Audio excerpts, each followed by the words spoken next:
কবি বলেছেন, তোমার পূজার ছলে তোমায় ভুলেই থাকি, বুঝতে নারী কখন তুমি দাও যে ফাঁকি।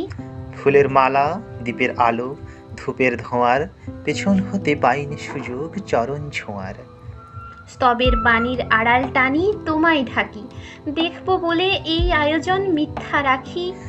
আছে তোমর তৃষাকাতর আপন আখি, কাজ কি আমার মন্দিরেতে আনাগোনায়, পাতবো আসন আপন মনের একটি কোনায়। সরল প্রাণে নীরব হয়ে তোমায় ডাকি। প্রতিনিয়ত রং পরিবর্তন যেমন প্রকৃতির সৃষ্টিগত সত্তা, সেই রং নানাভাবে এসে পড়ে মানুষের গতিময় জীবনে। মানুষ যে প্রকৃতিরই আত্মজ। প্রকৃতির সাথে যখনই মানুষ গড়েছে সখ্যতা, সম্পর্ক গড়েছে প্রেম ভালোবাসার, প্রকৃতি তার হৃদয় নিগড়ে উজাড় করে দিয়েছে তার মাতৃত্বের স্নেহময়ী পরশে।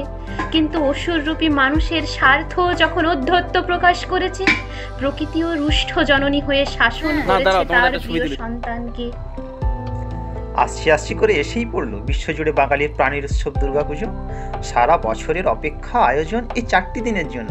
হাসি আনন্দের সেই সব টুকরোগুলো ভার্চুয়াল করে ভাগাভাগি করে নিচ্ছি সবাই সোশ্যাল মিডিয়ায়।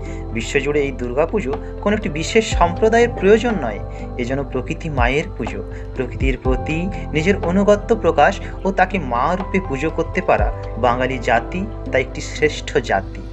ইলশে গুঁড়ি হোক বা ঝমঝমিয়ে বৃষ্টি, উদ্দীপনায় একটুও চির ধরাতে পারেনি অসময়ের নিম্নচাপ। যদিও এই বাংলা বছরের শুরু থেকেই সময়টা আর আমাদের নেই। মার্চ থেকে এখনো পর্যন্ত তো করোনারই দিন করোনারই রাত, জীবনের ধারাপাত গেছে বদলে। এত সত্ত্বেও কোভিড আমাদের হৃদয়ের আনন্দ স্পন্দন রুখতে পারেনি। নববর্ষ দিয়ে শুরু হয়েছিল উৎসবের হাতেখড়ি, তারপর চলে রবীন্দ্র জয়ন্তী, এখন পুজোর পর্ব শুরু। আমাদের পরিবারের সাংস্কৃতিক বিভাগের উদ্যোগে কিছু উপস্থাপনা তুলে ধরা হলো। পরিবারের সকলকে বিনম্রতাপূর্বক অনুরোধ, আপনাদের সুন্দর উৎসাহব্যঞ্জক মন্তব্যের মাধ্যমে শিল্পীকে আরও উৎসাহিত করুন এবং আরও বেশিভাবে অংশগ্রহণ করুন, এই নিবেদন জানাই। ছোটদের পাশাপাশি বড়রা কিছু না কিছুভাবে অংশগ্রহণ করুন। আপনাদের ছোট্ট একটি প্রয়াস নতুন প্রজন্মকে অনেক উৎসাহ প্রদান করে। নমস্কার। নমস্কার।